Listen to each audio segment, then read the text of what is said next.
I am presenting, my topic is All the World is a Stage, Performing Likeability on Facebook. Just as an assumption question, how many of us are on Facebook at this given time and space? Can you raise your hand? Confident street trainer, raise your hand? Okay, most of us. And rest of us have people who are on Facebook. Yeah, we know people who are on Facebook. So that is my topic. And my field is, I opened an Institute of Language and Holistic Learning where we research about well-being. How can we increase well-being of everyone?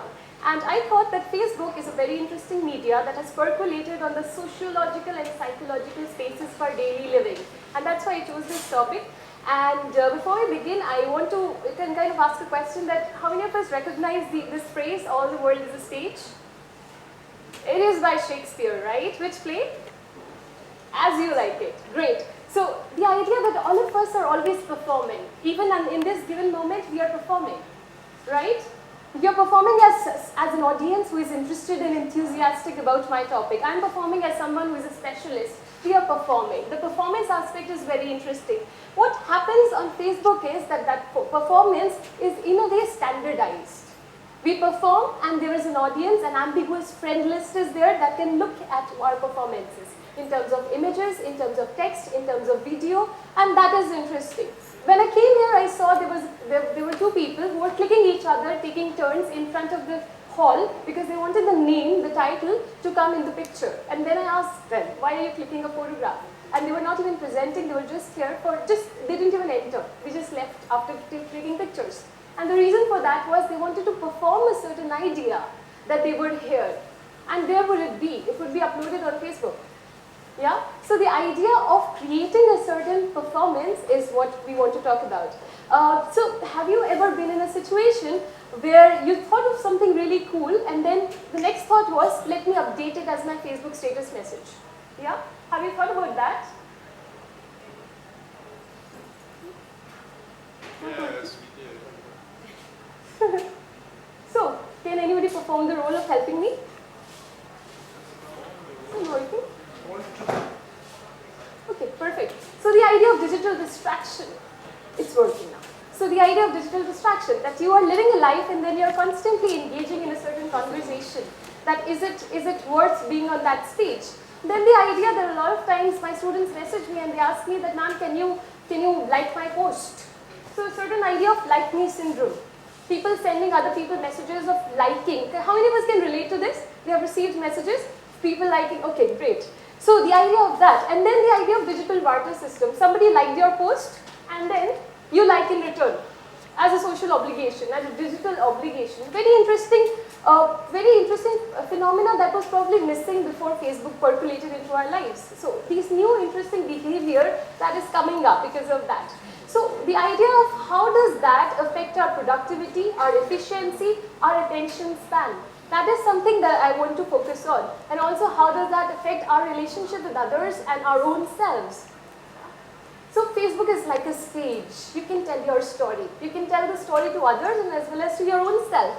You can rehearse. You can crop in the things that you like. You can crop out the things that you don't like. You can tag yourself at places that you want to be like that. And you can untag yourself. It creates a museum that is your own. A museum of halls, the hall of mirrors that is you. And a certain idea of epidemic of self is there. So the idea that here you are performing all in the spotlight. You are the main character of your movie. And that is what is interesting because it's creating a certain obsession with one's own online representation. And what does that do to our offline world? Offline often becomes secondary and online becomes primary. And that is something that I observed in my own classrooms where there are students who use phones as a paperweight. So the idea that they say that it is absolutely harmless, it's just on paper like a paperweight, but what kind of mind weight does it exert? It exerts a certain kind of mind weight of preoccupation. That if there is any stimulation, notification, update, how does that do that? That kind of obsession with a certain self is created and generated by this medium, which allows us to rehearse, edit, and so on. And what's interesting is that there is a certain cosmetic aspect to it. Everybody is performing a certain idea of being happy. And that's why anxiety rates have become increased. People are comparing themselves with others, pictures, updates, and so on and so forth. So what's interesting is that as you are in this museum of looking at yourself, you get a tangible feedback from your audience. People can count how many likes I got. For the first time, we can measure the number of likes. Your likability is tangible, quantifiable. Now, this is highly problematic because for the first time, you're making something you're making something subjective like that of worth into an objective numeric. What does that do? It kind of creates an anxiety of being liked. Also, what it does is, it creates a very interesting, powerful psychological trap. Yeah, where you start looking at yourself in terms of this digital currency of being liked. And that is why this idea of feedback is very interesting. In psychology also, feedback is considered very powerful because there is a need of social acknowledgement and approval in all of us. So when you see that coming, you tend to become addicted to the entire space because it's a very interesting trap of self-worth. It gives you a certain tangible validation. So Facebook creates a space for performance and also a space for external validation. And that is where the addiction lies. So the idea that how this constant idea of interacting with others on the digital zone is still leading to alienation and isolation inside a person. So you might have 1,000 friends on Facebook, but you might be alone still. The idea of solitude and loneliness, the anxiety that is there. Yeah? And then it's the famous Sisyphean cycle, the load of uploading. You experience something fantastic, now there's an anxiety to go and upload and tell your online audience what you did. Yeah? How many of us know the myth of Sisyphus? That he was given a curse to just roll up this boulder uphill, and every day the boulder would roll down and he had to do it again and again. So the idea of Sisyphean cycle, I'm relating that to internet. So the idea of the medium is a strategic medium. What it does is, it creates a certain infrastructure which has ease of access. It creates an infrastructure which has ease of storage of data. And what it does is, it has no surface costs. So it is very easy to go in there.